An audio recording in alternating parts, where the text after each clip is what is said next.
Oke. Baik, selamat sore semuanya.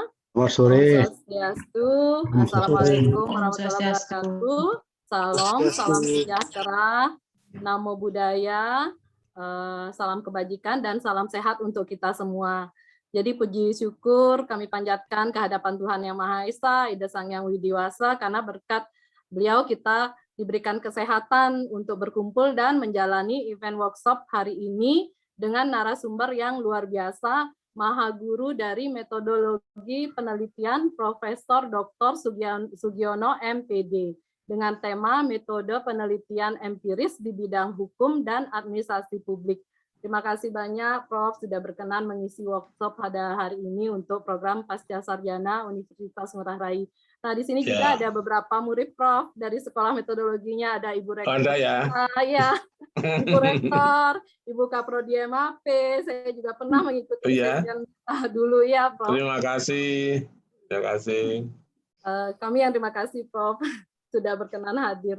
Nah, pertama-tama saya ingin menyapa Bapak Ibu dulu ya yang ada di ruang Zoom meeting ini pada sore hari ini. Yang terhormat ada Bapak Ketua Yayasan Jagadita Denpasar, Bapak Dr. DRS Anak Agung Gederaka MSI yang sekaligus juga merupakan dosen senior dari program studi Magister Administrasi Publik. Dan yang terhormat juga ada Ibu Rektor Universitas Ngurah Rai, Dr. Niputu Tirkawidanti yang juga sekaligus dosen MAP.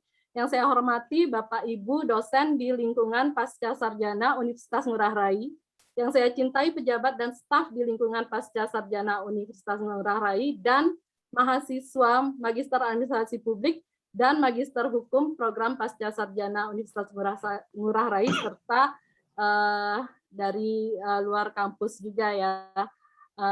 Baik, untuk mempersingkat waktu, saya akan membacakan biodata dari Prof. Sugiono. Operator bisa tolong ditayangkan. Ibu Dayu, tadi ada Prof. Basuki ya juga ya? Ya, Prof. Basuki dari LAN. Okay. Katanya Prof. Sugiono yang menginformasikan.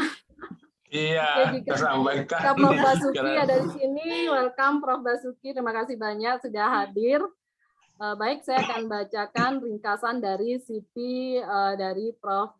Dr. Sugiono MPD yang saat ini adalah menjadi guru besar di Universitas Negeri Yogyakarta. Jadi Bapak Ibu pasti ya sudah pernah mendengar, bukan sudah pernah, pasti sering mendengar, karena saya dari S1 juga sudah menggunakan buku Prof. Sugiono, jadi yang sudah luar biasa ya, maha gurunya metodologi. Nah, Prof. Sugiono ini lahir di Klaten 14 Desember pada tahun 1953 dengan pendidikan terakhir S3 Administrasi Pendidikan di UPI pada tahun 1990.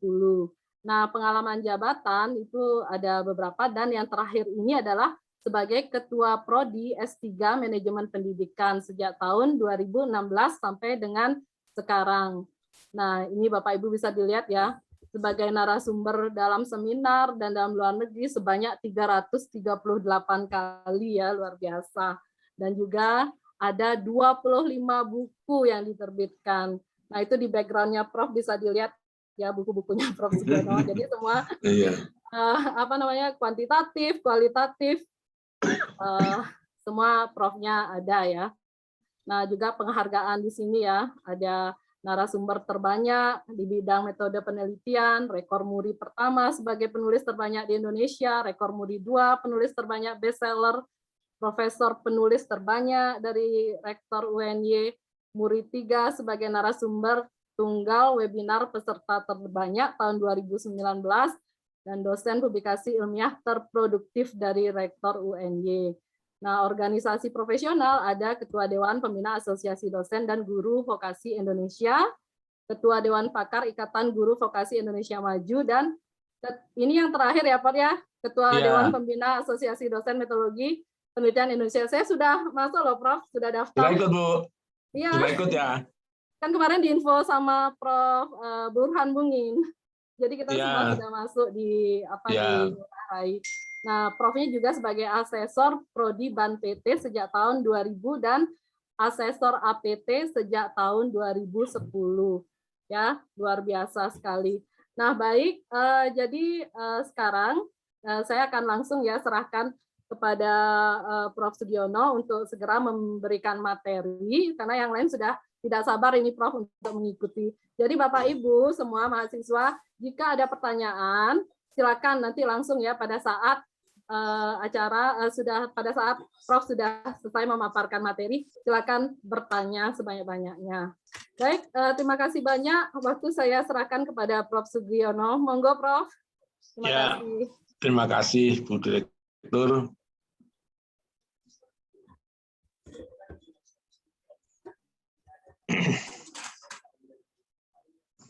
Terima kasih Ibu Direktur Program Pasca Sarjana Universitas Ngurah Rai Denpasar.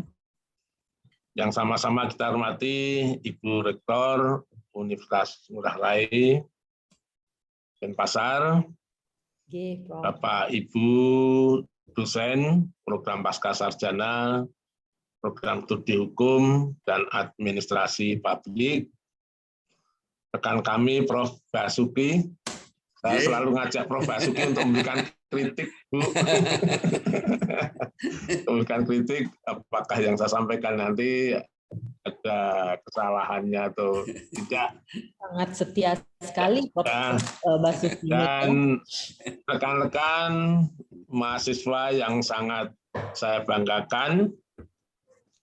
Yang pertama, saya juga mengajak untuk memanjatkan puji syukur ya kepada Tuhan Yang Maha Esa, karena sore hari ini kita bisa berdiskusi, berdialog yang terkait dengan metode penelitian.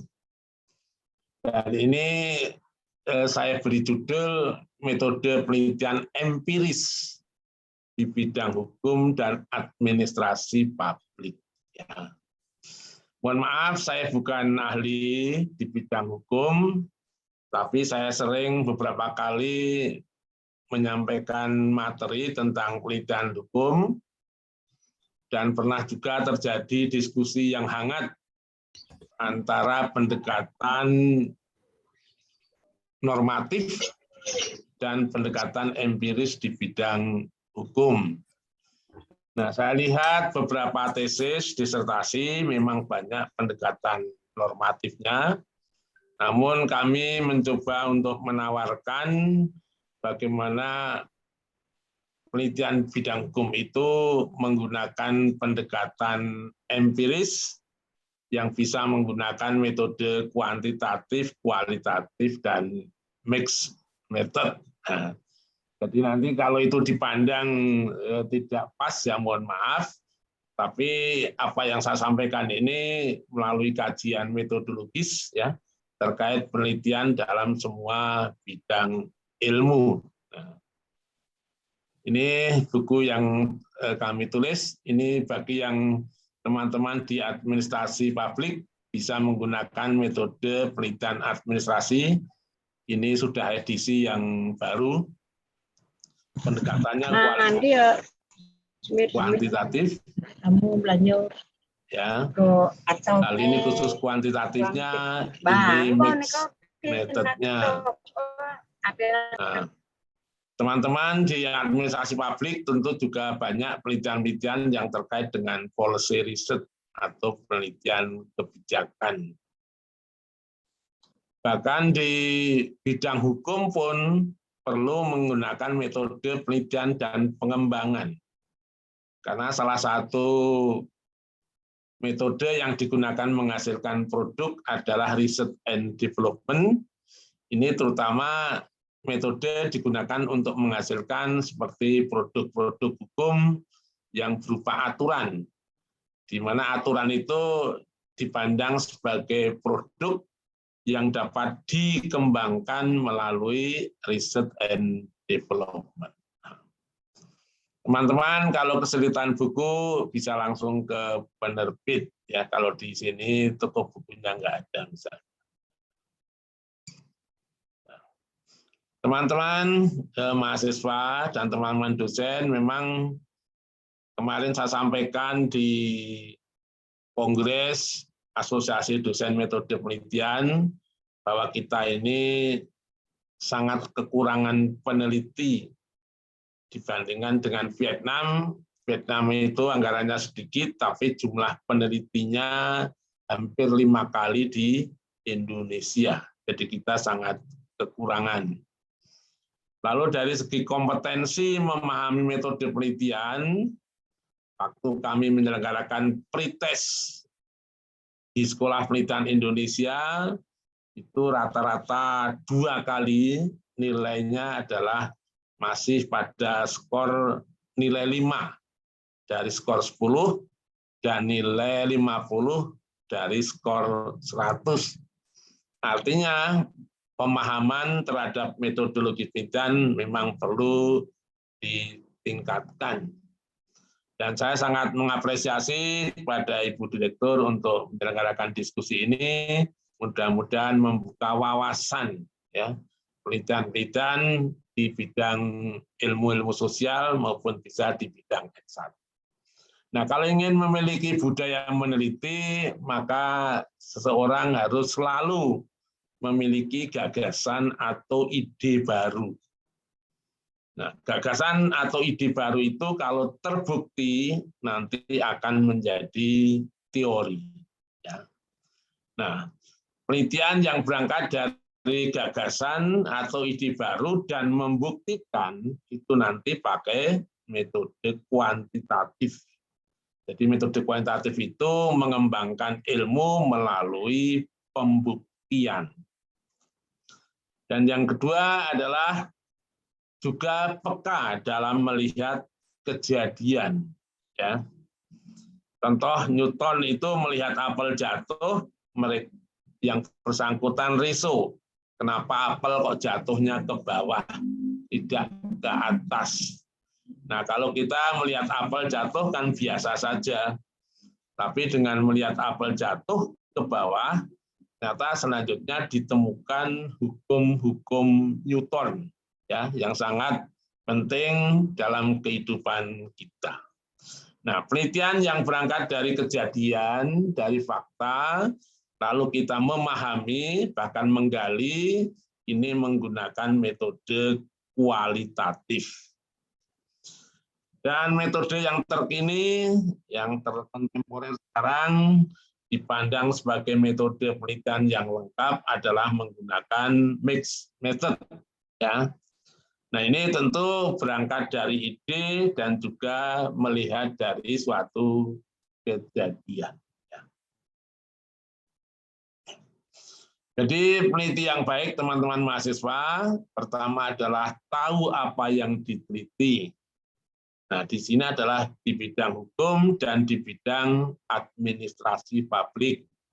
Nah, kedua adalah tahu metode yang digunakan. Nah, hari ini kita diskusi tentang metode penelitian, dan penelitian tidak hanya ditumpuk, tapi harus bisa dipublikasikan. Ya.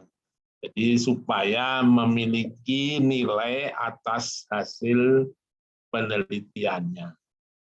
Jadi teman-teman kalau sudah bisa ini, ya sudah bisa menjadi peneliti yang baik. Hukum dan administrasi publik, saya melihat dua-duanya bisa sebagai profesi.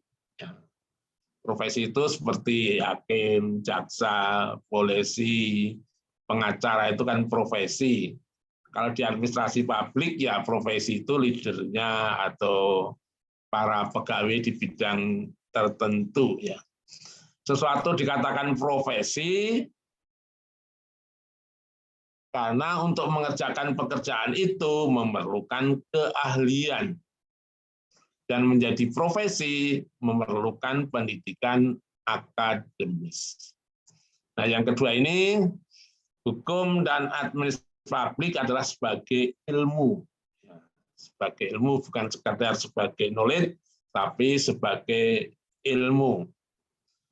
Dan yang ketiga, kegiatan-kegiatan hukum dan administrasi publik juga merupakan kegiatan yang seni, karena sering orang punya ilmu banyak, tapi nggak punya seni dalam mengelola, hasilnya juga tidak efektif dan efisien. Nah, kami melihat hukum dan administrasi itu sebagai publik. Nah, karena sebagai ilmu, maka perlu ditunjang oleh 3 pilar ilmu, yaitu ada aspek ontologisnya yang menjadi bidang garapan ilmu, baik ilmu hukum maupun ilmu administrasi publik. Ya, jadi ada bidang garapan, dan bidang garapan itu menurut saya adalah empiris, teramat. Yang kedua ada epistemologisnya. Setiap ilmu itu memiliki metode yang khas untuk mengembangkan ilmunya. Sehingga mungkin nanti antara bidang hukum, bidang administrasi publik akan menggunakan metode-metode yang khas sesuai dengan bidang ilmu yang dikembangkan. Nah, sebagai ilmu tentu memiliki manfaat, yaitu aksiologis. Jadi kalau hukum sebagai ilmu, maka juga ditunjang adanya bidang garapan, ada metode, dan ada manfaat, sehingga nanti akan menjadi satu kesatuan di bidang ilmu. Nah, berdasarkan hal ini, ya kami melihat ya bidang ilmu antara pendidikan, lalu kesehatan, hukum, dan administrasi, ini objeknya sama, yaitu tentang manusia. Ya.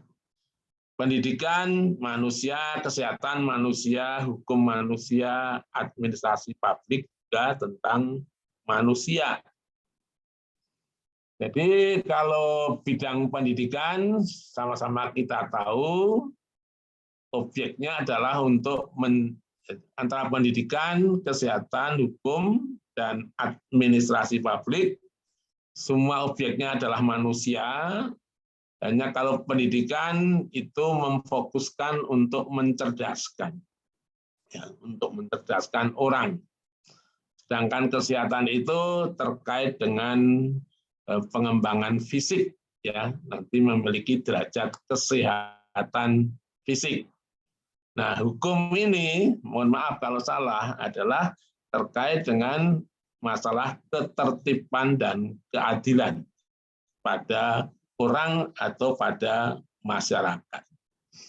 Sedangkan administrasi publik ini adalah optimalisasi kerjasama dalam mencapai suatu tujuan di bidang administrasi publik.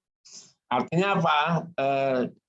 Dari 4 bidang ini orientasinya adalah semua beda-beda. Pendidikan ini ada guru dan murid. Ini banyak penelitian tentang guru, banyak penelitian tentang murid, banyak penelitian tentang metode-metode mengajarnya. Ya, penelitian guru sebagai pelaku, murid sebagai subjeknya, metode dan medianya ini banyak diteliti.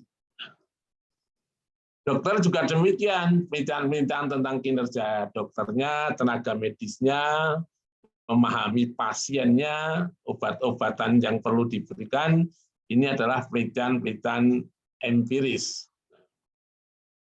Nah, ini hukum, ya. Hukum ini ya ada penegak hukumnya, ada polisi, ada jaksa, ada hakim, ada pengacara. Tapi saya jarang melihat meneliti kinerja hakim, meneliti kinerja jaksa, meneliti ketertiban masyarakat. Nah, padahal ini semuanya adalah sesuatu yang empiris, sehingga nanti saya menawarkan adalah penelitian-penelitian empiris yang terkait di bidang hukum yang menyangkut antara lain para penegak hukumnya. Ini juga hukum, polisi memberikan hukuman untuk push up. Tujuannya nanti supaya tidak melanggar lagi. Ini kan ada penegak hukumnya, ada orangnya. Nah, ini bisa diteliti juga apakah metode dengan suruh push up ini merupakan metode yang efektif untuk membuat orang itu tidak melanggar hukum. Nah, kami melihat ini adalah suatu fakta empiris, ada penegak hukumnya, ada objek yang harus mengikuti aturan-aturan yang ditetapkan. Nah, sehingga kalau di kita, dalam hukum ada peraturan, ada penegak hukum, dan ada masyarakat. Ya. Tapi kenapa sudah ada aturan, sudah ada penegak hukum, kok masih banyak pelanggaran, masih banyak korupsi, masih tidak tertib. Nah, ini kan tiga hal yang satu sama lain berkaitan. Yang salah aturannya, atau yang salah penegak hukumnya, atau yang salah masyarakat. Ini semua bisa dilakukan dengan penelitian yang empiris. Meneliti efektivitas peraturan, meneliti tentang kinerja penegak hukum, dan meneliti tentang profil masyarakat dalam memahami dan melaksanakan berbagai aturan. Ya. Sehingga kita meneliti empirisnya itu adalah di tiga hal ini, di aturannya sendiri, para penegak hukum, dan di masyarakat. Sebenarnya antara hukum dan metode penelitian itu ada kemiripannya. Karena sama-sama menggunakan data. Paling enggak kalau di hukum itu diawali dengan adanya terlapor, ya. Setelah dibuktikan dengan data, ada tersangka. Nah, tersangka itu kalau sudah proses di pengadilan menjadi terdakwa. Dan keputusannya bisa menjadi terpidana kalau salah, atau tidak terpidana kalau tidak salah. Ini semua kan menggunakan data. Sehingga sama saja dengan metode penelitian. Dari berbagai teori dan fakta dirumuskan hipotesis. Ya. Hipotesis itu adalah tersangkanya. Kalau di sini proses pembuktian hipotesis, itu di pengadilannya. Nah, hipotesis itu bisa terbukti dan bisa tidak terbukti. Sama-sama menggunakan data. Nah, mungkin antara data hukum dan data penelitian mungkin kadang berbeda. Tapi sebenarnya untuk memperoleh kebenaran atau keadilan, selain pendekatan hukum pun bisa menggunakan pendekatan penelitian. Karena seseorang dinyatakan salah atau tidak, bisa pakai penelitian. Seseorang dikatakan melanggar atau tidak, bisa pakai penelitian. Maka sebenarnya kalau kegiatan hukum ini didukung oleh hasil-hasil penelitian, akan menghasilkan hukum yang lebih efektif, ya, karena semuanya didukung oleh data-data hasil penelitian. Nah, saya melihat beberapa judul tesis di bidang hukum, hampir semuanya ini menggunakan metode normatif, ya, atau setidak-tidaknya menggunakan metode kualitatif. Sebagai contoh, analisis penerapan asas perbuatan melawan hukum material dalam perspektif hukum pidana di Indonesia. Ini kalau kami melihat juga nggak terlihat data apa yang akan dicari, ya, karena ini sifatnya normatif. Dua, analisis pertanggungjawaban pidana dalam tindak pidana penghina oleh pers, ya. Kan ini analisis. Tapi ada yang mendekati kuantitatif, yaitu efektivitas pelaksanaan program pembinaan anak pidana. Studi kasus di Rutan Bandung. Ini sudah mengarah mengukur efektivitas dari suatu program pembinaan. Sebenarnya ini bisa menggunakan metode kuantitatif. Ada judul mirip metode kuantitatif, tapi isinya itu kualitatif. Ini agak aneh juga, karena apa? Judulnya pengaruh tindak pidana pada tahap pra-pelelangan terhadap keabsahan lelang. Ini judulnya adalah judul kuantitatif, ya, seperti pengaruh variabel X terhadap Y. Namun saya lihat datanya itu adalah data kualitatif. Ya. Jadi dari berbagai metode yang digunakan, saya menawarkan untuk metode empiris yang betul-betul didukung oleh data penelitian. Ini kalau di bidang administrasi publik, kan komunikasi antara leader dan follower ini perlu sangat intens, dan ini pun juga bisa diteliti bagaimana gaya kepemimpinan yang mampu meningkatkan efektivitas kerja anak buah. Nah, dalam manajemen atau administrasi publik sudah banyak dikembangkan teori-teori, mulai dari periode 1 itu manajemen pra ilmiah, berkembang menjadi manajemen klasik, berkembang menjadi manajemen perilaku, dan sekarang menjadi manajemen kontingensi. Ini adalah perkembangan teori-teori di bidang manajemen atau bisa juga di administrasi publik. Nah, penelitian-penelitian ini adalah didasarkan atas hasil penelitian. Nah, sayangnya kita masih jarang menemukan suatu teori-teori yang mendunia. Mudah-mudahan program Pasca Sarjana Ngurah Rai ini mahasiswanya menemukan manajemen berbasis budaya Bali. Jadi manajemen seperti apa yang berbasis budaya Bali itu, ya.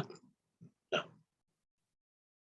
ini Blake and Mouton juga menemukan tentang leadership yang masuk dalam kuadran, ya. Ada orientasinya dari teori ini adalah satu, orientasi pada orang, karena leader itu orientasi hanya dua, orientasi pada orang dan orientasi pada produktivitas organisasi.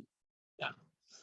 Kalau orientasi pada orang ini adalah manajer, orientasi pada orang itu adalah leader. Nah, ini juga temuan memungkinkan kalau di kuadran 1-1 ini berarti perhatian pada orang rendah, perhatian pada tugas, produktivitas juga rendah. Itu kan tidak diharapkan. Nggak tahu, adakah misalnya dalam bidang hukum, perhatian pada tugas rendah, efektivitas juga rendah. Bisa terjadi kalau bisa melakukan dengan metode kuantitatif. Kalau ini perhatiannya pada orang tinggi, tapi produktivitasnya rendah. Nah, yang diharapkan adalah kalau kuadran 99. Artinya apa? Perhatian pada orangnya itu tinggi, tapi produktivitas juga tinggi. Nah, ada juga seorang manajer yang perhatian pada produktivitasnya itu tinggi, tapi pada bawahannya rendah. Nah, orang Indonesia sering posisinya di tengah-tengah, karena selalu mengambil posisi yang cak madio basa Jawanya itu, posisi yang tidak terlalu ngoyo karena mengambil di tengah. Nah, ini juga merupakan teori-teori hasil dari suatu penelitian yang empiris sehingga dapat digunakan untuk membantu dalam pekerjaan di bidang administrasi atau manajemen. Nah, teman-teman dan Bapak Ibu dosen, di Indonesia itu pengelolaan program pendidikan sekarang didasarkan pada KKNI dalam Peraturan Presiden Nomor 8 Tahun 2012 tentang Kerangka Kualifikasi Nasional Indonesia. Nah, di sini ada level S1, ya. L1 itu penelitiannya levelnya adalah aplikasi. Aplikasi itu, skripsi itu levelnya pada penerapan terhadap ilmu yang diperoleh selama perkuliahan. Sehingga dalam KKNI bunyinya program S1 mampu mengaplikasikan iptek dalam bidang keahliannya. Sehingga skripsi-skripsi itu lebih pada pembuktian hipotesis yang sifatnya monodisiplin, bisa dilakukan dengan melakukan evaluasi terhadap suatu program-program atau implementasi dari suatu teori atau produk tertentu atau bisa suatu metode kerja. Nah, ini teman-teman yang untuk mahasiswa S2, ya. S2 itu tesisnya itu levelnya inovasi. Inovasi itu adalah di sini program S2 mengembangkan iptek hingga menghasilkan karya inovatif dan teruji dengan pendekatan inter dan multidisiplin, sehingga teman-teman S2 nanti kalau membuat tesisnya harus ada aspek inovasinya. Inovasi itu artinya mengembangkan yang telah ada. Yang telah ada itu ada kelemahannya, lalu peneliti mengajukan inovasinya, sehingga iptek itu akan lebih efektif dan efisien. Nah, program S3 itu levelnya adalah invention. Nah, invention itu kalau di KKNI bunyinya adalah program doktor menciptakan iptek. Menciptakan berarti sesuatu belum pernah ada. Hingga menghasilkan karya kreatif, original, dan teruji dengan pendekatan inter, multi, dan transdisiplin. Sehingga sekali lagi, baik bidang administrasi maupun bidang hukum mestinya mengikuti ketentuan di sini, S2 dan S3-nya. Jadi S2 ya ada inovasi di bidang hukum. Bahkan ada menciptakan ilmu baru di bidang hukum. Kalau mengikuti level ini. Nah, semuanya ini tentu dilakukan secara empiris, berdasarkan fakta. Karena sesuatu dikatakan ilmu, itu kalau pemikiran yang terbukti. Ya, sehingga kalau belum terbukti, itu belum menjadi ilmu. Ya. Jadi kalau penelitian deskriptif, ini nggak masuk level. Ya. Saya lihat tadi banyak penelitian-penelitian S2 yang deskriptif. Nah, itu level S1 aja nggak masuk kalau deskriptif. Ya. Hingga untuk S2 sekali lagi harus ada inovasinya, baik itu di bidang manajemen administrasi maupun di bidang hukum. Sehingga ujian doktor itu sering dinamakan ujian promosi. Kenapa promosi? Karena mempromosikan hasil ciptaannya. Jadi kalau tidak memunculkan sesuatu ciptaan baru, ya tentu tidak layak untuk dipromosikan. Ini yang jadi pegangan kita di Indonesia dalam menghasilkan suatu karya penelitian baik S1, S2, dan S3. Jadi tidak layak kalau tesis terasa skripsi, bahkan disertasi terasa skripsi. Tapi tidak dilarang kalau skripsi terasa tesis, bahkan bisa juga skripsi terasa disertasi. Ya, itu yang diharapkan. Ya. Contoh penelitian S1, S2, dan S3. Ya. Untuk bidang hukum, misalnya implementasi terhadap peraturan tertentu. Jadi peneliti melihat efektivitasnya dari penerapan suatu aturan atau hukum tertentu. Nah, jadi kalau judulnya pakai implementasi atau penerapan, itu adalah judul S1. Sedangkan kalau judul S2, ini adalah mengembangkan peraturan. Dari aturan-aturan yang telah terimplementasi diimplementasikan dan di situ ada kelemahannya, maka peneliti mengembangkan peraturan-peraturan yang ada. Mungkin ada perubahan beberapa pasal yang perlu diperbaiki. Dan penelitian yang S3 sifatnya adalah menciptakan peraturan baru. Artinya apa? Kalau peraturan ini sudah dipandang tidak efektif, maka muncul paradigma baru tentang peraturan. Dengan revolusi industri 4.0, masyarakat 5.0, adanya pandemi, tentu akan banyak perubahan peraturan yang harus diciptakan. Ini adalah level-level untuk judul dalam penelitian S1, S2, dan S3. Nah, teman-teman S2, setiap membuat tesis, apa inovasinya? S3, apa yang diciptakan? Itu berpikirnya seperti itu.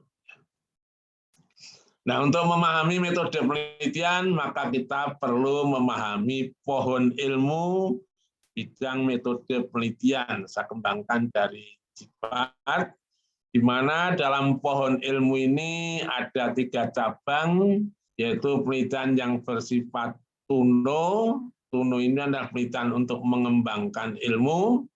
Di sini ada metode kuantitatif, ada metode kualitatif, dan metode kombinasi. Ya. Sedangkan tudu ini adalah cabang metode penelitian yang berfungsi menghasilkan penelitian yang dapat membantu aktivitas hidup manusia, yang dapat membantu pekerjaan manusia. Di sini metodenya ada research and development, ada action research, dan operation research. Dan cabang ketiga ini ada penelitian yang bersifat tutus, yaitu penelitian untuk memilih. Di sini penelitian itu terkait dengan penelitian institusional. Ya, teman-teman di administrasi, di sini ada metode penelitian evaluasi dan metode penelitian kebijakan. Karena pada dasarnya berdasarkan hasil evaluasi, maka akan terpilih alternatif untuk membuat suatu keputusan. Maka dinamakan tutus, adalah memilih alternatif terbaik yang dipakai untuk membuat keputusan, tentu dengan risiko yang sekecil-kecil.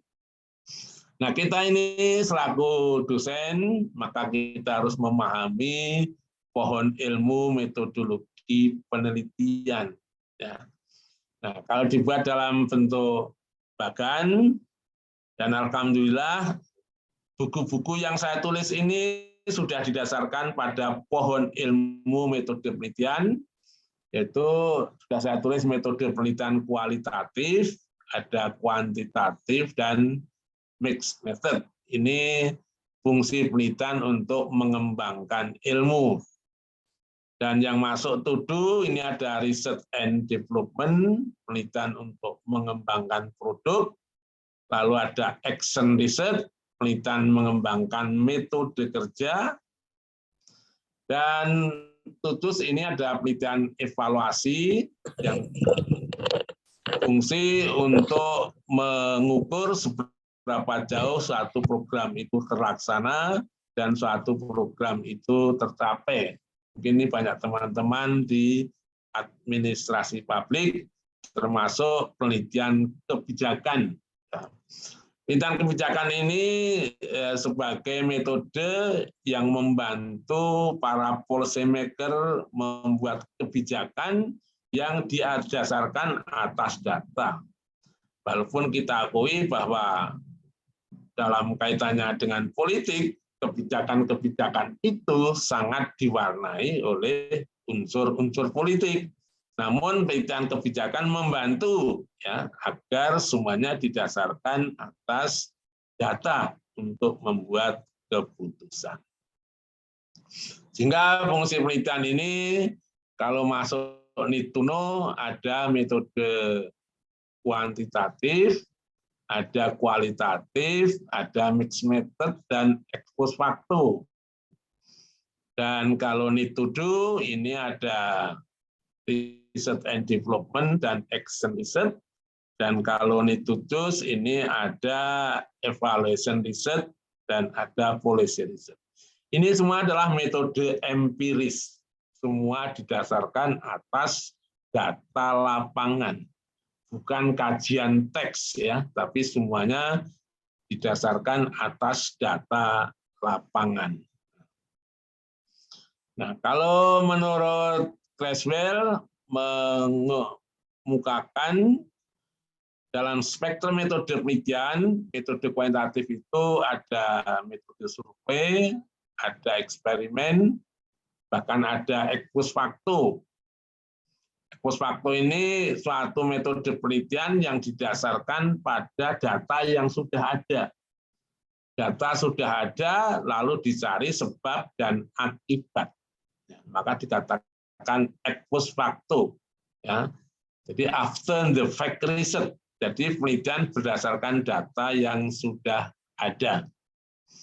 Nah, untuk metode kualitatif, ini menurut Creswell ada etnografi, yaitu penelitian-penelitian yang terkait dengan masalah budaya, baik budaya masyarakat, bisa juga budaya suatu institusi atau organisasi. Lalu grounded theory adalah mengembangkan ilmu berdasarkan pada fakta dan case study.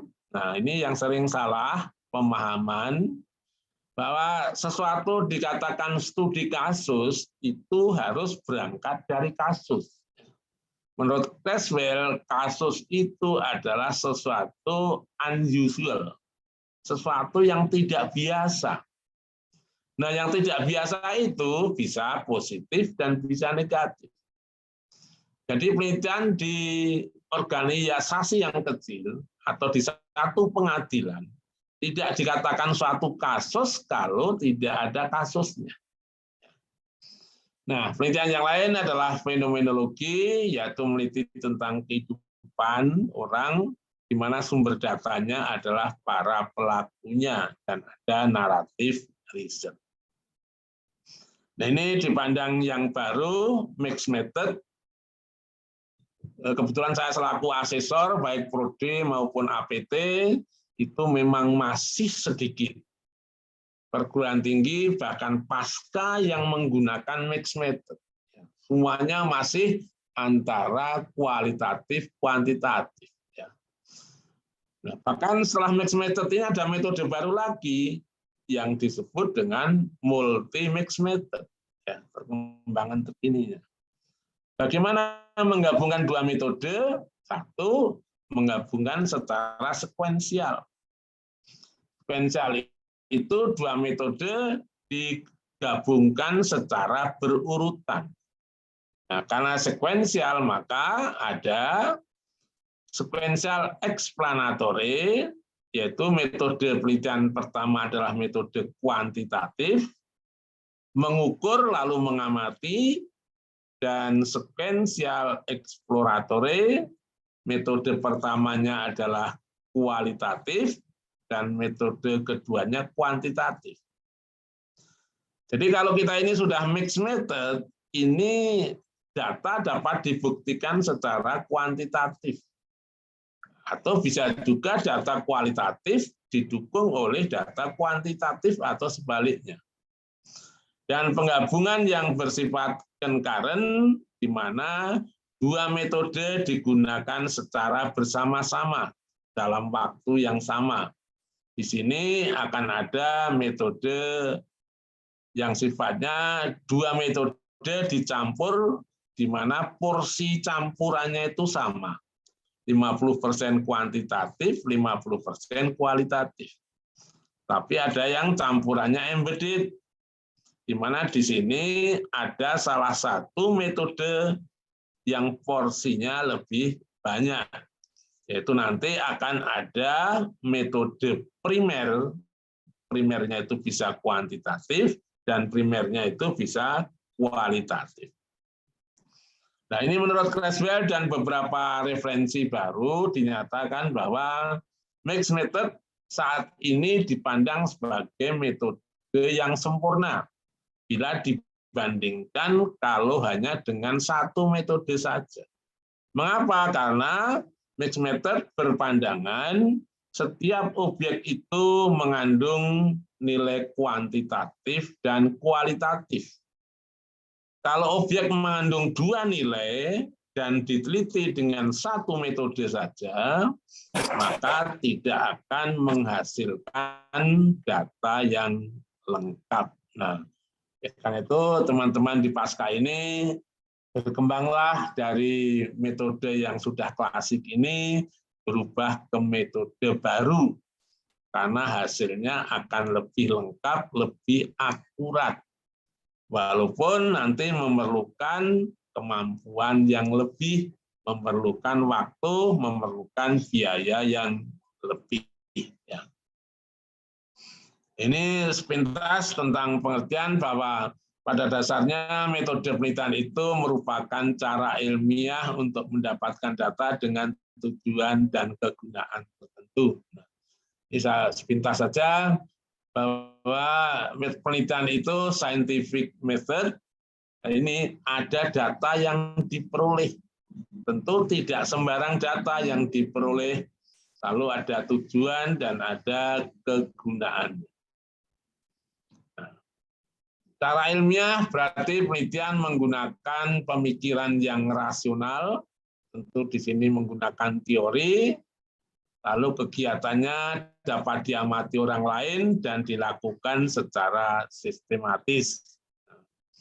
Setiap penelitian akan menghasilkan data. Tujuan utama adalah memperoleh data.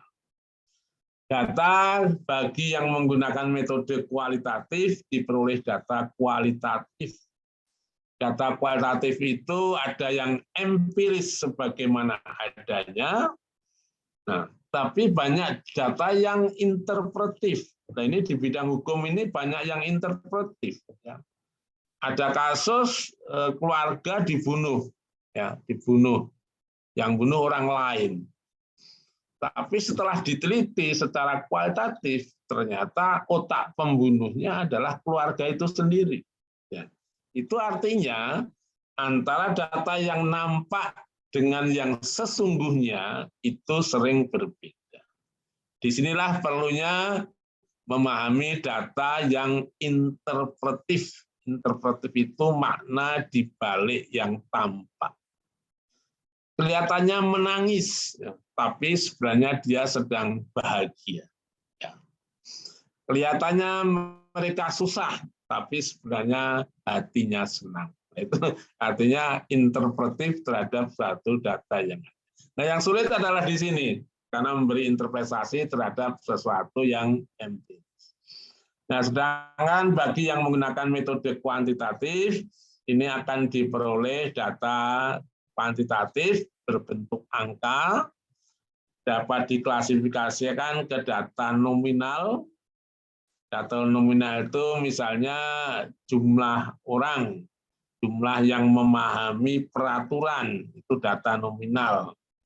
Lalu data kontinum adalah data hasil pengukuran. Kalau mengukur berarti menggunakan instrumen penelitian. Nah, data kontinum dikelompokkan menjadi 3, yaitu data ordinal, data yang berbentuk peringkat atau ranking, ada data interval, ada data rasio. Nah, ini penting bagi teman-teman yang menggunakan metode kuantitatif, ini perlu dipahami, karena setiap jenis data akan ada statistik yang berbeda untuk analisis. Paling enggak kalau hipotesis menggunakan data nominal dan ordinal, ini menggunakan statistik parametris, sedangkan, maaf, kalau data nominal dan ordinal, statistiknya non-parametris, dan datanya kontinum atau interval rasio menggunakan statistik parametris. Nah, teman-teman sekarang nggak perlu takut hitung-hitungan, karena sudah banyak aplikasi. Ada SPSS, ada AMOS, ada Lisrel, ada PLS. Nah, yang penting kita tahu menggunakannya. Nggak perlu ngitung-hitung seperti zaman saya. Dengan sampel 300 itu sudah 1 minggu entry data nggak selesai-selesai. Tapi sekarang asal entry datanya itu cepat, maka semua analisis dalam waktu cepat akan dapat dilakukan. Nah, ini contoh data data nominal adalah jumlah orang. Nah, ini contoh data ordinal. Data itu jaraknya tidak sama, berbentuk ranking. Nah, data itu kalau data ordinal nggak punya satuan. Karena juara 1, 2, 3 kan nggak ada satuannya. Urutan antri 1, 2, 3 nggak ada satuannya. Eselon 1, 2, 3, 4 nggak ada satuannya. Dan umumnya data ordinal itu makin kecil angkanya, makin tinggi nilainya. Karena juara 1 lebih tinggi dari juara 2 dan seterusnya. Nah, ini adalah instrumen-instrumen penelitian sebagai contoh termometer mengukur suhu badan untuk mengetahui derajat kesehatan. Mungkin selama pandemi hampir kita tiap hari diukur suhunya. Nah, walaupun termometer ini memiliki skala angka, tapi ini masuk data interval. Data interval adalah data yang jaraknya sama, tapi tidak punya nilai 0 yang absolut. Walaupun 0 derajat, tapi punya nilai. Sedangkan yang di bawah ini adalah meteran panjang. Meteran ini adalah skala rasio. Walaupun di sini jaraknya sama, tapi punya nilai 0 absolut. Kalau 0 kilogram nggak ada beratnya, 0 meter nggak ada panjangnya. Nah, data yang akurat itu nanti kalau sudah berbentuk data rasio. Ya, karena ini memiliki akurasi yang tinggi. Jadi data interval itu jaraknya sama, tidak punya nilai 0. Dan data interval itu punya satuan. Sangat baik, satuannya baik. 30 derajat, satuannya derajat. Ya. Jadi data yang punya satuan tidak masuk data ordinal. Kalau ordinal nggak punya satuan. Data interval, data yang jaraknya sama dan punya nilai 0 absolut. Data rasio, ini data rasio jaraknya sama, 0-nya 0 absolut. Data ini bisa dibuat perkalian, pembagian, penjumlahan, pengurangan. Pipolondo, ping poro lan sudo. Waktu kecil saya. Ini masuk ke metode kuantitatif, ya.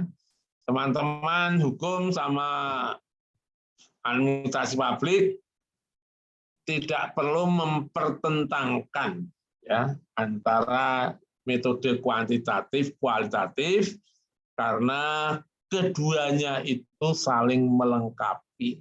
Bahkan sekarang sudah disatukan menjadi metode kombinasi. Intinya metode kuantitatif itu merupakan metode penelitian yang berlandaskan filsafatnya rasionalisme. Positivisme digunakan untuk meneliti pada populasi atau sampel tertentu, pengumpulan data menggunakan instrumen penelitian, analisis data bersifat kuantitatif statistik, dengan tujuan untuk menguji hipotesis. Jadi penelitian kuantitatif itu menguji hipotesis, seperti dalam hal pengadilan dari tersangka terdakwa baru dibuktikan. Ya, prinsipnya sama. Nah, kapan menggunakan metode ini? Ini ada beberapa kepentingan. Ya. Bila peneliti ingin melakukan pengukuran terhadap sesuatu variabel atas fenomena tertentu. Intinya mengukur. Kedua, bila peneliti ingin mendapatkan data kuantitatif dari populasi yang luas. Waktu pemilihan presiden itu kan populasinya 52 juta. Tapi diteliti quick count dengan hanya 2.000. Tapi hasilnya ya akurat. Bila peneliti ingin mengetahui pengaruh perlakuan terhadap suatu hasil, perlakuan ini adalah merupakan treatment. Bisa juga di bidang hukum ini menggunakan eksperimen. Ada peraturan baru dicobakan. Dibandingkan dengan peraturan yang lama, lebih efektif mana? Nah, ini juga bisa diterapkan metode eksperimen di bidang hukum. Aduh, mati. Ya. Nah, ciri metode penelitian kuantitatif, filsafatnya adalah rasionalisme. Bisa didengar, Bu Direktur? Masih bisa? Masih bisa. Ya. Bisa. Nah, listrik tempat saya mati. Oh, masih Iya. Masih Ya. bagus. Alhamdulillah masih bisa ya. Ya. Ya. Jadi filsafatnya rasionalisme mengukur variabel, objeknya alamiah dan lab, lalu penelitian menggunakan instrumen, nah sekarang sudah hidup, pengumpulan data dengan tes dan kuesioner, analisis datanya statistik, hasil penelitian adalah berupa pembuktian hipotesis. Ya. Jadi penelitian kuantitatif yang lebih tinggi nilainya kalau berhipotesis, karena sudah punya landasan teori. Nah, jadi metode kuantitatif itu melakukan pengukuran, membuktikan hipotesis. Nah, hipotesis saja juga punya level. Kalau hipotesis dikembangkan dari teori yang sudah ada, itu namanya baru aplikasi. Menerapkan teori yang sudah ada. Kalau hipotesis itu dibangun dari teori dan pemikiran baru, maka ini ada inovasinya. Ya. Maka untuk S2 jangan semuanya membuktikan teori yang ada, tapi ditambah pemikiran baru. Dan kalau semuanya pemikiran baru yang dibuktikan itu sudah ada kreasinya.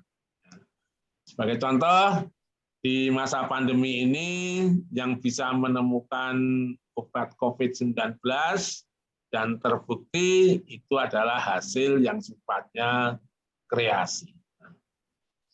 Secara umum, penelitian kuantitatif berangkat dari permasalahan, ada landasan teori, ada hipotesis, ada desain penelitian, ada populasi dan sampel, instrumen setelah dikembangkan diuji. Nah, setelah sampel ditetapkan, instrumen teruji digunakan untuk mengumpulkan data. Data setelah terkumpul dianalisis, lalu disajikan dan dibuat kesimpulan dan rekomendasi. Jadi langkah-langkah ini sudah satu proses, satu laporan penelitian. Bab 1 ini satu kotak, bab 2 ada kotak, nah bab 3 itu yang banyak kotaknya, lalu penyajian data, bab 4 dan bab 5 kesimpulan rekomendasi. Namun dari jumlah bab itu tergantung masing-masing kebijakan perguruan tinggi, karena masing-masing memiliki landasan. Nah, umumnya penelitian survei berangkat dari suatu populasi, ya, yang diteliti kan sampelnya. Populasi diteliti sampelnya. Hasil penelitian sampel dibuat generalisasi. Nah, karena sampel ini dibuat generalisasi, maka tentu akan ada kesalahan generalisasi. Bila tidak ingin terjadi kesalahan generalisasi, maka sampelnya adalah sampel total. Seluruh populasi dipakai sebagai sampel. Itu tidak ada kesalahan generalisasi. Tapi kalau sampel total jumlahnya banyak, ya tentu akan biayanya banyak, waktunya akan lama. Dan level dalam penelitian kuantitatif terendah adalah deskriptif, komparatif, asosiatif, dan struktural. Ini level-level penelitian kuantitatif. Nah, sehingga kalau secara statistik deskriptif dikaitkan dengan statistik, ada deskriptif kuantitatif, komparatif 2 sampel, komparatif lebih dari 2 sampel, korelasi dan regresi sederhana, korelasi dan regresi ganda, komparatif asosiatif, serta menguji model struktur hubungan variabel. Contoh penelitian deskriptif, mengukur nilai satu variabel atau lebih. Contohnya, pemahaman masyarakat terhadap berbagai peraturan di kota Denpasar. Jadi ini adalah mengukur pemahaman masyarakat terhadap peraturan. Ini adalah di bidang hukum, tapi lebih pada deskriptif. Ya.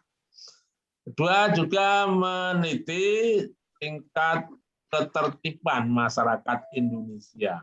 Ini juga bisa kuantitatif ya, kuantitatif. Kalau untuk yang administrasi meneliti tentang kinerja Provinsi Bali dalam menangani COVID-19. Ya. Jadi ini penelitian yang terendah deskriptif. Lalu yang kedua komparatif, meneliti perbedaan ketertiban masyarakat di kota Surabaya dan Jakarta. Jadi variabelnya tentang tingkat ketertiban dibandingkan 2 kota. Sedangkan yang bawah ini perbandingan kinerja 3 pemerintah provinsi dalam menangani COVID-19. Semuanya diukur menggunakan instrumen dan dianalisis secara statistik. Ini yang bentuknya komparatif, yaitu membandingkan, yang mencari sebab akibat. Bahkan di metode kuantitatif, salah satu aksiomanya bahwa segala sesuatu itu ada karena ada penyebabnya. Sehingga metode kuantitatif selalu ada variabel independen dan dependen. Karena asumsinya sesuatu itu ada karena ada penyebabnya. Sehingga di sini ada variabel independen dan dependen. Sehingga judulnya pengaruh kepemimpinan terhadap efektivitas kerja pegawai. Ini judul namanya univariabel, hanya satu variabel independen dependen. Nah, ini kan kalau kuantitatif kan dicari korelasinya. Dari korelasi nanti akan dapat dihitung berapa besar pengaruhnya. Setelah dapat diketahui korelasi dan koefisien determinasi, maka dapat diprediksikan. Ya. Kalau kepemimpinan itu ditingkatkan, maka akan meningkatkan kinerja atau efektivitas pegawai. Bisa juga meneliti di bidang hukum pengaruh kinerja polisi terhadap ketertiban masyarakat. Kalau kinerja polisinya baik, masyarakat akan menjadi tertib. Kinerjanya dapat diukur dan ketertiban juga dapat diukur. Bahkan kalau kuantitatif dapat diprediksikan. Kalau kinerja polisi ditingkatkan sampai nilai 100, berapa tingkat ketertiban masyarakat? Nah, ini kan lebih akurat ya, digunakan untuk memberikan saran karena dengan meningkatkan salah satu akan dapat diprediksikan seberapa besar peningkatannya. Ini 2 variabel ya. Pengaruh kompetensi dan lingkungan kerja terhadap kinerja penegak hukum di Kota Surabaya. Jadi ini kompetensi penegak hukum, ada polisi, ada jaksa, ada hakim. Lalu akan diukur tentang kinerjanya, pengaruh kompetensi dan kinerjanya. Nah, penelitian-penelitian seperti ini kan jarang dilakukan, meneliti tentang penegak hukum. Ya. Sehingga kami menyarankan suatu saat penelitian-penelitian ini diperlukan karena yang dapat menyebabkan ketertiban hukum dan keadilan salah satunya adalah para penegak hukum, maka itu juga perlu dilakukan penelitian. Bisa juga diteliti pengaruh status sosial ekonomi terdakwa terhadap lamanya putusan. Itu juga suatu penelitian.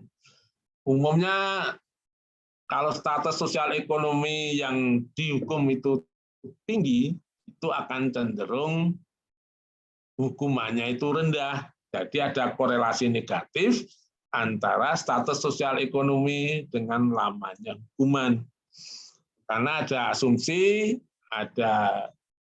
asumsi ya, ada istilah hukum di Indonesia itu tajam ke bawah dan tumpul ke atas. Itu artinya ada hubungan negatif ya antara tadi itu status sosial ekonomi dengan lamanya hukuman. Ya. Nah, model-model yang lain, nah kalau S2 kuantitatif minimal 4 variabel, ya 4 variabel. Dan setiap variabel ini didefinisikan dengan 15 referensi. Ya, 15 referensi sehingga untuk tesis kuantitatif itu minimal memerlukan 15 kali 4, 60 referensi yang dipakai untuk membuat definisi tentang variabel yang akan diteliti. Model lain adalah hubungan jalur. Ini bisa juga digunakan untuk penelitian di bidang administrasi maupun hukum ya. Jadi di sini model jalur ini adalah dikonstruksi oleh peneliti berdasarkan teorinya. Nah, setelah itu maka peneliti ingin membuktikan apakah konstruksi ini benar atau tidak. Ya. Kalau ini benar berarti untuk meningkatkan Y maka bisa dilakukan dengan peningkatan X secara langsung atau melalui peningkatan X1 tapi lewat X3. Jadi di sini dalam analisis jalur ini, satu menguji struktur hubungan variabel, kedua mencari pengaruh langsung dan tidak langsung. Jadi dengan kuantitatif itu sebenarnya polanya itu jelas. Jadi bukan hanya persepsi untuk memberikan saran.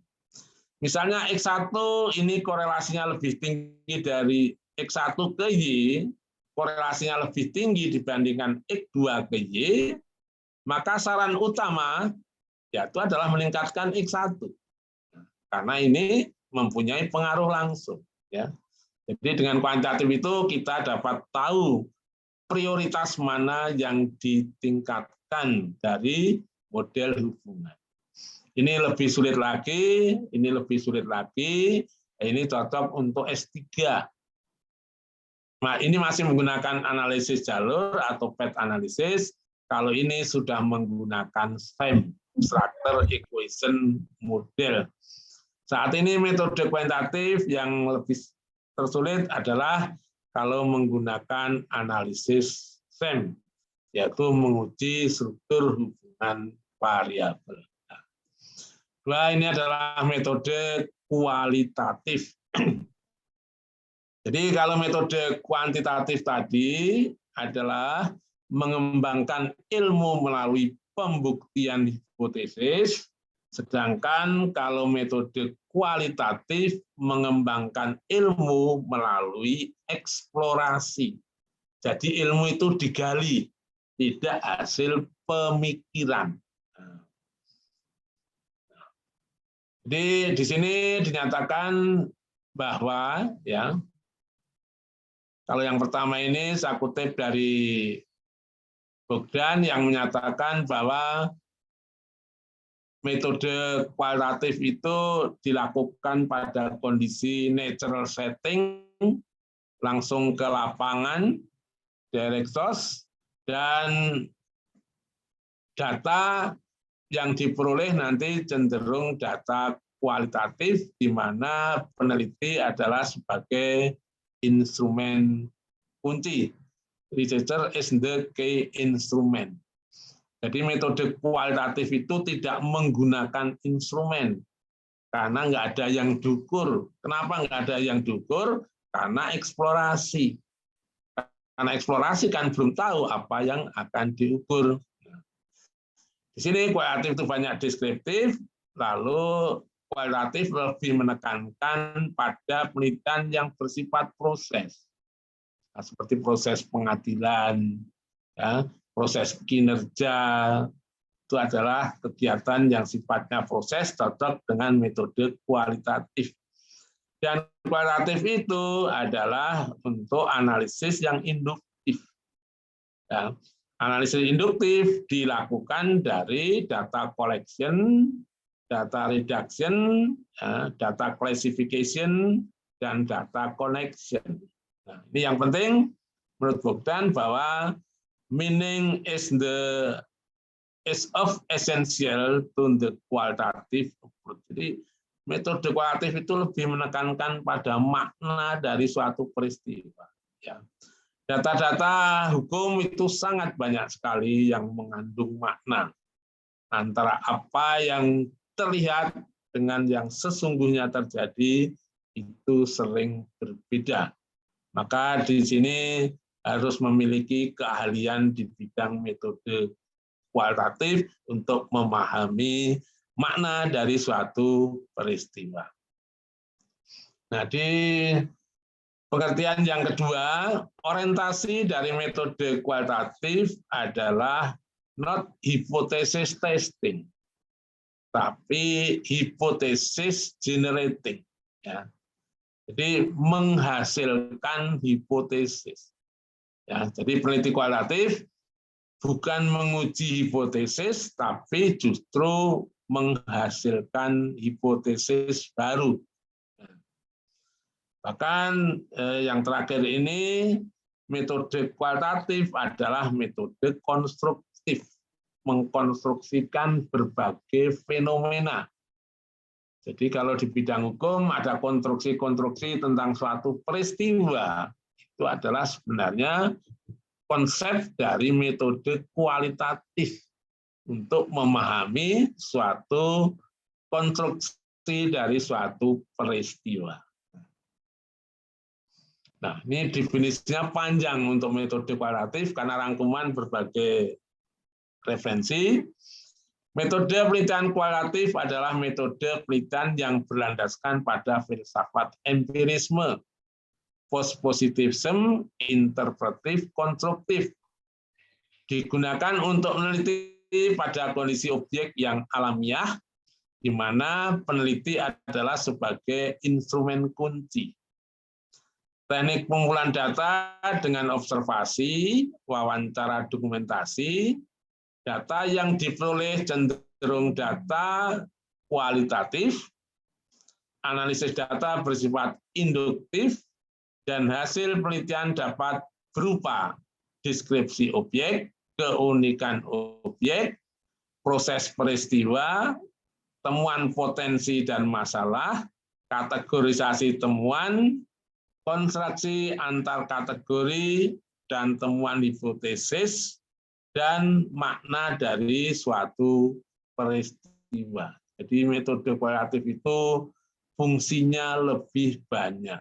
Ya, sehingga ciri-ciri metode kualitatif, filsafatnya lebih pada empirisme, penelitian terhadap konteks sosial, bukan meneliti variabel, bukan mengukur variabel. Lalu kondisi objeknya adalah alamiah. Kalau kuantitatif bisa laboratorium. Lalu peneliti sebagai human instrument. Karena peneliti tidak mengukur, tapi akan menemukan. Sehingga temuan nanti yang menyatakan baik atau buruk adalah peneliti sendiri. Lalu pengumpulan data, observasi, wawancara dokumentasi, analisis data bersifat induktif kualitatif. Nah ini yang penting, metode kualitatif hasilnya adalah temuan atau makna dari suatu peristiwa. Jadi teman-teman yang menggunakan metode kualitatif itu bukan hanya mendeskripsikan, tapi menemukan. Nah, ini level-level bermacam-macam fungsi metode kualitatif, tapi untuk yang S2 itu paling enggak 6 ini, eksplorasi, menemukan, lalu mendeskripsikan, mengkategorisasikan, mengkonstruksi, dan menemukan hipotesis, atau memahami makna nomor 1 sampai nomor 7. Ya. Nah, ini contoh deskriptif kualitatif. Waktu COVID-19 rumah sakit penuh. Nah, sekarang setelah new normal ini rumah sakit sudah kosong. Lalu peneliti mendeskripsikan rumah sakit setelah pandemi berakhir. Ini meneliti keunikan objek. Ya, kenapa unik? Karena Menara Pisa ini miring, tapi dengan miringnya justru menghidupi seluruh kecamatan. Ya, tapi di Indonesia banyak yang miring ternyata tidak menjadi suatu keunikan. Nah, ini juga di bidang hukum sering memastikan kebenaran. Dilihat dari satu sisi ini 3, tapi satu sisi 4. Mana yang benar? Nah, ini perlu penelitian untuk memastikan. Penelitian kualitatif untuk meneliti yang sifatnya proses. Nah, ini juga sering pemahaman terhadap objek itu tergantung persepsi dari orang yang didasarkan atas kondisi pikiran dari peneliti. Mungkin orang yang senang bunga akan melihat ini sebagai vas bunga. Tapi orang yang berpikir tentang manusia akan melihat 2 manusia yang berhadapan. Jadi peneliti kualitatif itu sifatnya eksplorasi dan menemukan. Temuannya hilang. Karena sesuatu yang hilang maka sudah diketahui. Ada temuannya yang sebagian sudah diketahui, dan ada temuan yang seluruhnya belum diketahui. Metode kualitatif sifatnya adalah menggali. Menggalinya ada yang dangkal sampai yang dalam. Nah, peneliti kualitatif intinya adalah eksplorasi. Sehingga judul penelitian kualitatif itu disusun setelah peneliti selesai masuk lapangan. Kan belum tahu peneliti mau menemukan apa di hutan itu. Ya, sehingga judul penelitian kualitatif akan lebih baik disusun setelah dari lapangan. Peneliti kualitatif ibarat meneliti gunung es, yang diteliti bukan yang tampak, tapi justru yang ada di dalam. Peneliti kualitatif sampai memahami seakar, sampai akar masalahnya. Seperti penelitian tentang korupsi, sudah banyak penegak hukum ada, sampai muncul KPK, tapi korupsi tetap saja ada.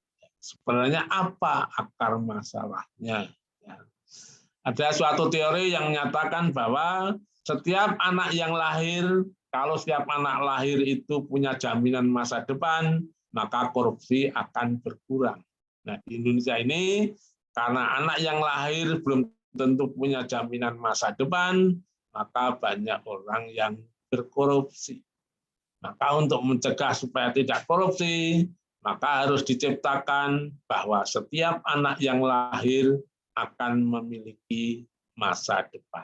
Itu satu teori lain, sehingga nggak perlu banyak pengadilan untuk menghindari atau mengurangi korupsi. Tapi cukup menciptakan masa depan yang jelas bagi setiap anak yang lahir. Nah, penelitian kualitatif sampelnya bukan random tapi purposive. Jadi dipilih, ada key instrumen, lalu ada spesialis instrumen. Dan jumlah informan ini akan diketahui setelah penelitian selesai. Nah, ini karena waktunya terbatas, langsung contoh. Ya.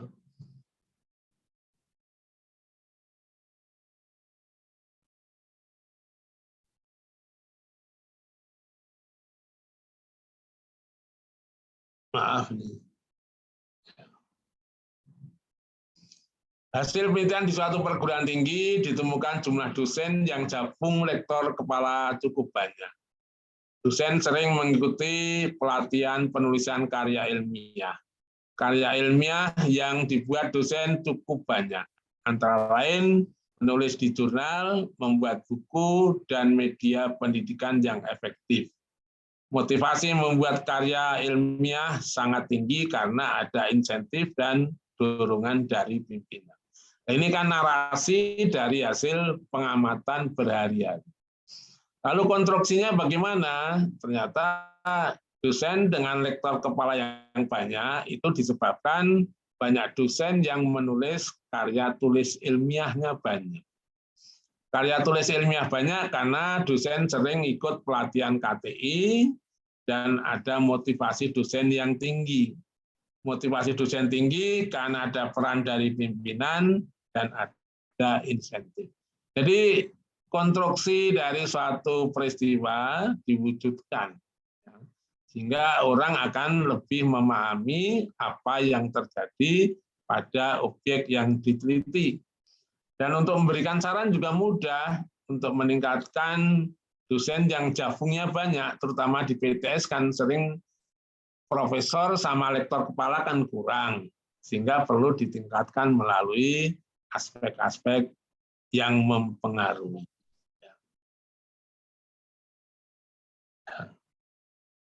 Ini contoh ya, kualitatif.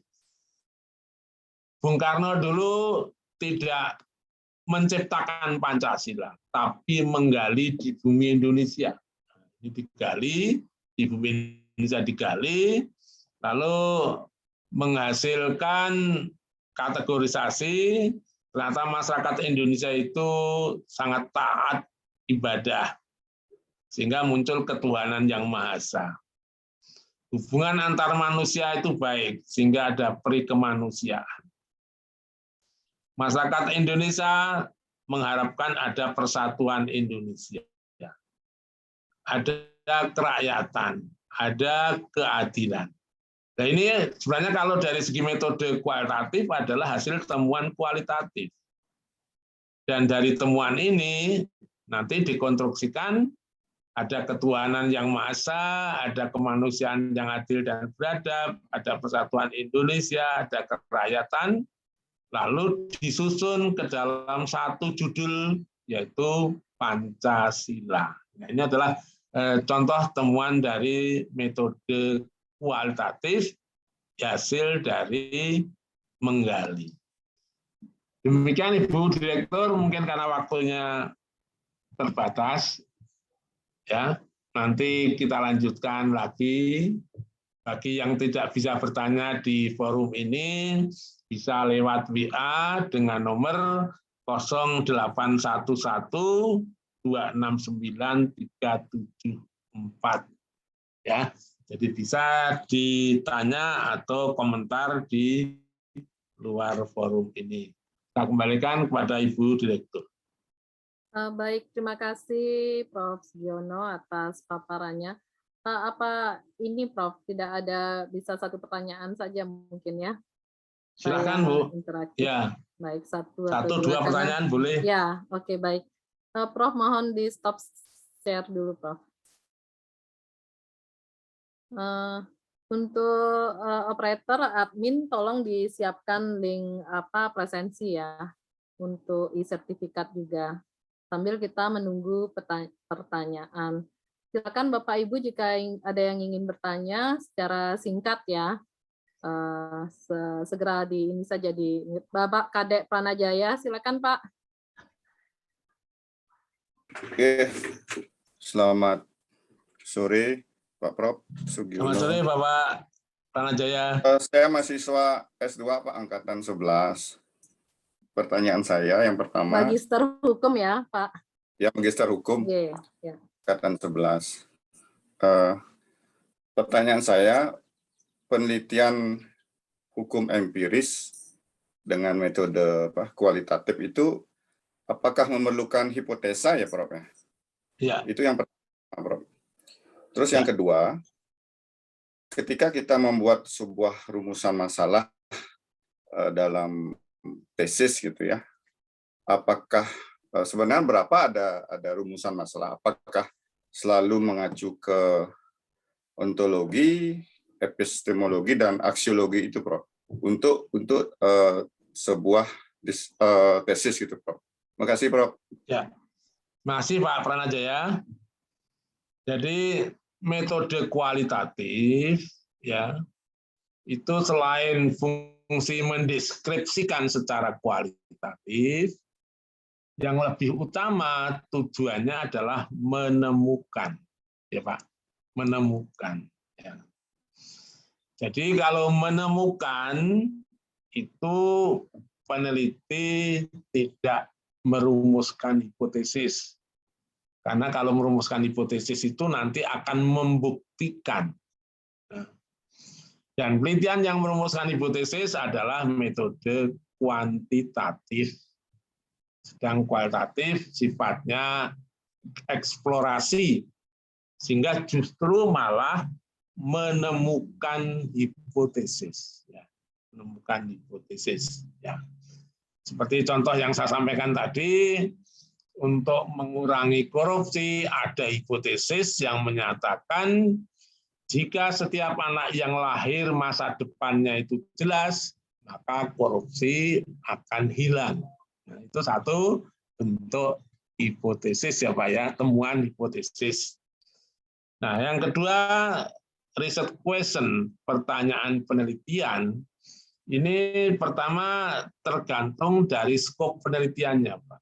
Apakah itu deskripsi, ya, apakah itu membandingkan, apakah itu mengkonstruksi, ya sangat tergantung dari level of explanation dari suatu judul penelitian. Kalau penelitian yang deskriptif, ya menanyakan tentang apa yang terjadi.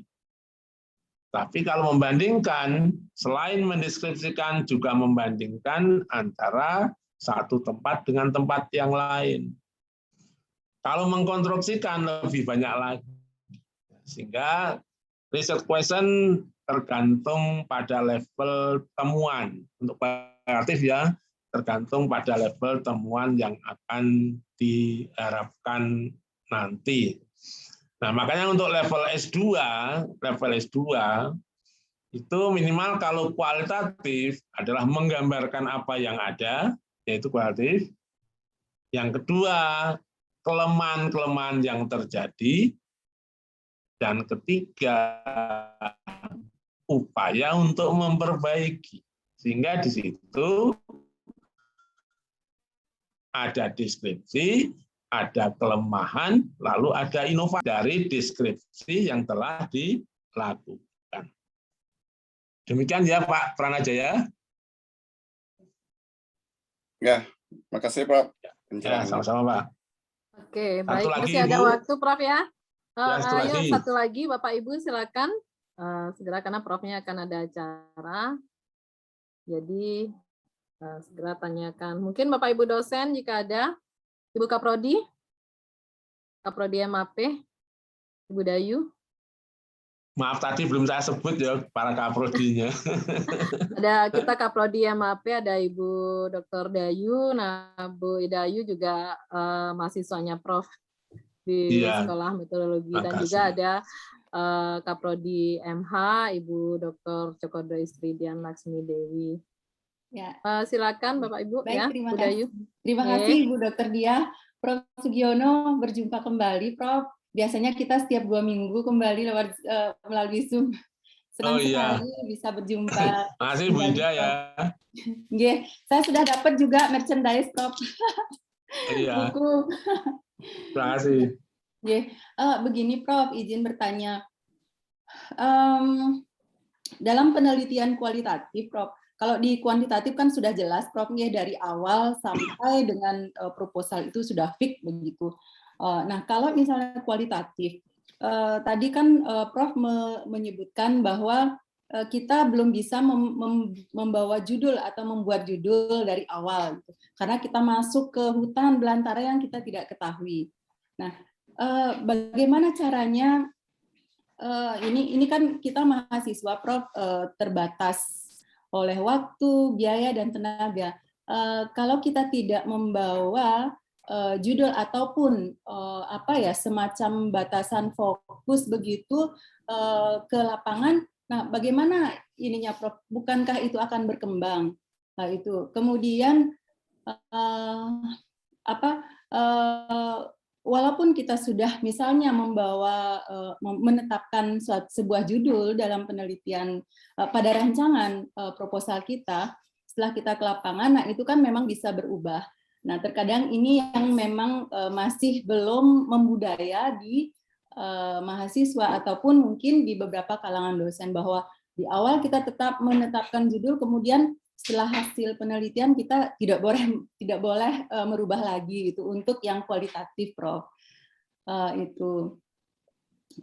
Dan yang terakhir, Prof, mungkin singkat-singkat saja, Prof, nanti ininya tanggapannya. Yang ketiga, haruskah ini melanjutkan pertanyaan dari Pak Prana tadi, dalam penelitian kualitatif itu ada 3 rumusan masalah, Prof. Yang pertama, menggambarkan. Kedua, meneliti tentang apa yang menjadi kendala.